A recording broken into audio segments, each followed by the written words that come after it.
2A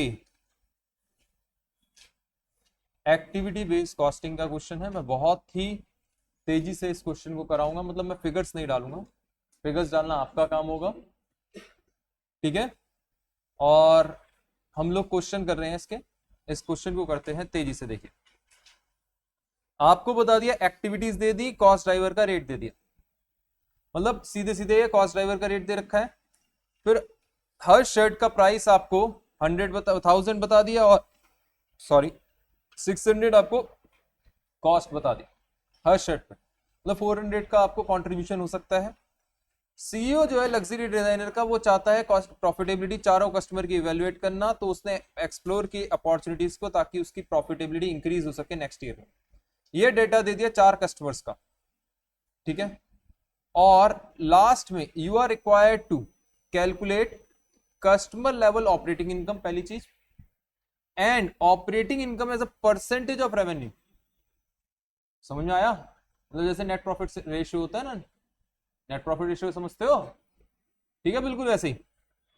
and rank them on the basis of relative profitability, मतलब percentage के हिसाब से आपको रिलेटिव प्रॉफिटेबिलिटी क्या होती है, इन रिलेशन टू प्रॉफिटेबिलिटी, मतलब एक दूसरे से रिलेशनशिप वो परसेंटेज में ही हो पाती है और कैसे नहीं हो सकती, ठीक है। उस चीज को हम अभी समझते हैं पूरा। एक मिनट, क्या हुआ, नीचे क्यों नहीं जा रहे? हाँ जी, अब मैं तेजी से करवा रहा हूं। सबसे पहले आएगा रेवेन्यू। रेवेन्यू कैसे आएगा, या कॉस्ट डालते जाता हूं सीधा, जो जो कॉस्ट दे रखी है वो लेके चलते हैं। पहली कॉस्ट है 1260, तो ये हो गया 1260, क्लियर। सेकेंड है 1500 कस्टमर विजिट, क्लियर। किसी को डाउट हो तो बोल देना तुरंत।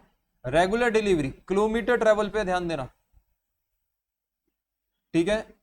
अब ये क्या कह रहा है, ये बोल रहा है 30 रुपी पर डिलीवरी किलोमीटर ट्रेवल। अब यहां पे कैसे दे रखा है, पहले आप इन दोनों को मल्टीप्लाई करेंगे, इससे आपके पास आ जाएगा डिलीवरी किलोमीटर ट्रेवल्ड, डन। और इसके बाद रेट लग जाएगा इस पे 30 का। क्यों, ये रेगुलर डिलीवरीज थी और हर डिलीवरी पे कितने किलोमीटर है ये लिखा हुआ था। So how you are going to calculate, we will simply multiply the two, clear. Next, expedited delivery, जल्दी डिलीवरी में 4490 का रेट है। आपको पता चल गया ये रेट आ गया 4490 का। कोई डाउट यहां तक? ये तो हो गए ओवरहेड की कॉस्ट।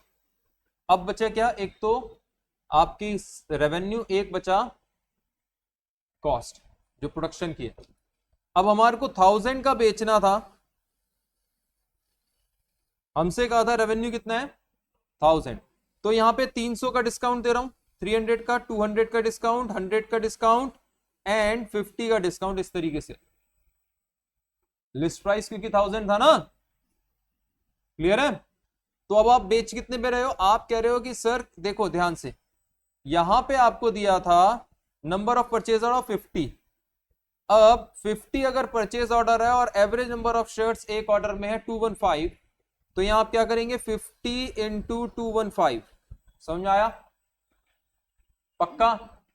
ये टोटल यूनिट्स हमने शर्ट्स के बेचे, देखो ना कितने परचेज ऑर्डर थे हमारे पास 65, और हर परचेज ऑर्डर पे आपने कहा 110, तो 110 इंटू 65, यहां 224 इंटू 18, 245 इंटू 15। वैसे परचेज ऑर्डर की जगह इसने परचेज ऑर्डर वर्ड तो गलत लिखा है, लेकिन क्या करें, परचेज ऑर्डर के हिसाब से लेके चल रहे हैं।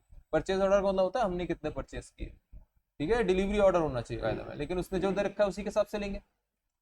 अब आपने कहा ये रेट क्या लगेगा इसका, अब जो रेवेन्यू है, रेवेन्यू तो ये वाला लगेगा, रेवेन्यू कौन सा लगेगा, ये वाला 1000 नहीं, ये वाला। बिका कितने का, समझ में आया या नहीं, कितने का बिका। और कॉस्ट क्या लगेगी 600 माइनस कॉस्ट 600, सब में। क्लियर हुआ? तो पहला स्टेप क्या होगा, आपने ऊपर रेवेन्यू डाला, रेवेन्यू कैसा है, पहले इन दोनों को मल्टीप्लाई किया, फिर रेट क्या लिया, 700, 800, 900, 950। क्लियर है? तो आप शुरुआत कैसे करेंगे जब आंसर लिखेंगे, सबसे पहले list price minus discount actual selling price, फिर नंबर ऑफ यूनिट सोल्ड, इन दोनों को मल्टीप्लाई करके, फिर मल्टीप्लाई करके आपने निकाल लिया, समझ में आ गया, रेवेन्यू। कॉस्ट को माइनस कर दिया उसमें से 60 इंटू दिस, और उसके बाद ओवरहेड जो हमने बांटे हैं वो कर दिया।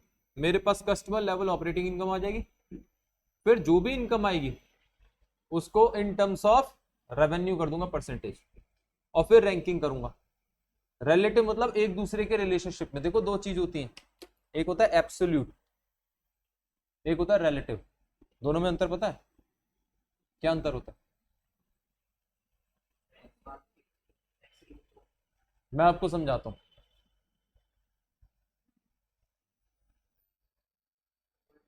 एक minute. She CM of x state, he is CM of Y state. She is saying that my state is very rich. We have a GDP of this. Gross domestic product हमारा कितना है? बहुत हाई है। He is saying my state is poor. My GDP is low.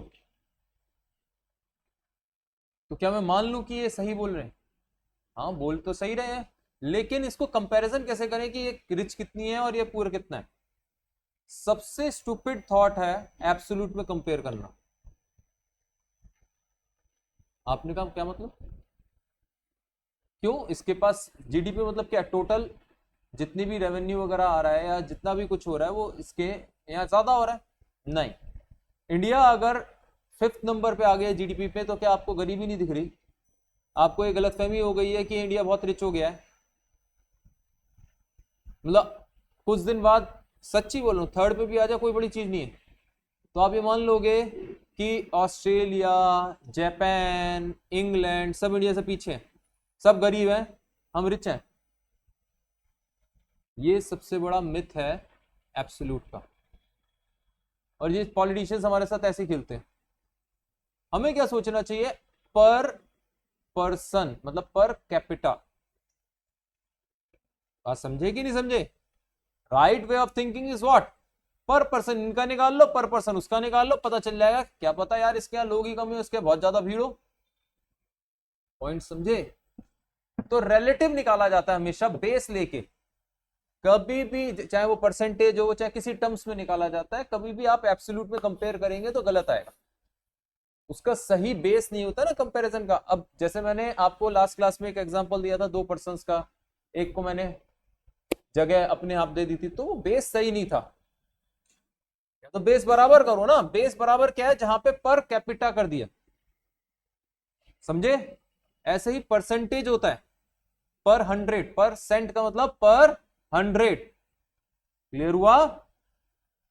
तो ये आपका क्या कहलाएगा, आपने कहा इससे आ जाएगा आपका परसेंटेज, और फिर वो आप रिलेटिव हो जाएगा क्योंकि एक दूसरे के रिलेशनशिप में आ जाएगा कि इसके रिलेशनशिप में ये कितना आ रहा है, फिर कंपैरिजन बन पा रहा है। इसीलिए हम रिलेटिव प्रॉफिटेबिलिटी को कंपेयर करने की बात कर रहे हैं। रैंकिंग किसको करेंगे आप? परसेंटेज की रैंकिंग करेंगे। समझ में आ गया? पक्का? किसको नहीं आया?